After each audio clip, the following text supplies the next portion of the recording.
Hey, good morning, everybody. Welcome back. Thank you for allowing me to take a couple days off, spend some time with some company in town.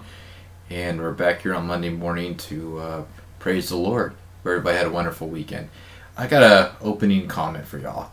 When I was a kid and it was time to pick softball teams or kickball teams at the schoolyard, I was always the last one to get picked. It's okay. I'm going to get through it. All right.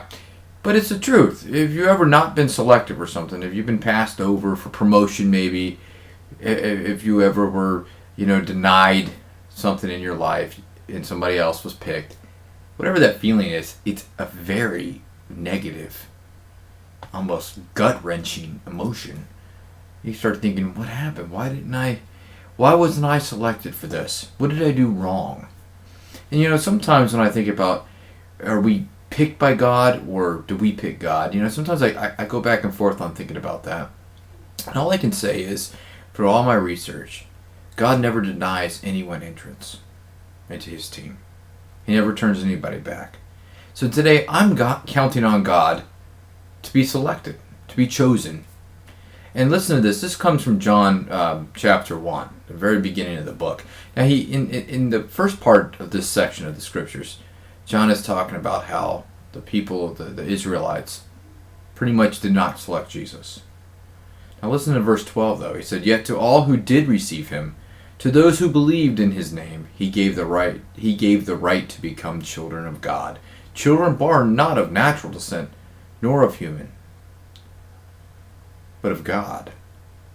And see, this is kind of the theme of adoption. Have you ever heard of that in the scriptures? It's talking about those who weren't of actual Israelite heritage, the genealogy, or that were chosen or selected. The Lord had faith, and essentially is what John is saying here. Those who receive Jesus through faith were given the opportunity to be born of God. And so there's a theme here that I want us to grasp.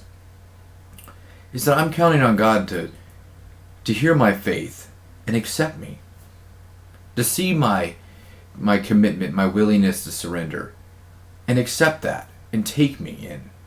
There is no prerequisite here. You see that? And I think a lot of times we get confused. We believe that there's prerequisites to becoming a Christian. Well, God only will accept me if I do this for the homeless, do this for the needy, pay so much to church, maybe take some online courses on the Bible. Who knows? But Paul, the apostles, Jesus himself, their key word was believe in him, have faith. And if that's a prerequisite or not, that's up for debate. I believe faith is a gift just as much as grace. So more or less it's choosing God over the other team. And once you choose God, you're instantaneously accepted. I mean, how many people will do that? Just accept you for who you are. It's pretty difficult. Well, mull over it a little bit, think about it. You may not agree with everything I got to say, and that's cool. Pray about it, though. See if you ever are challenged to say that, wow, God really did let me in with minimal requirements.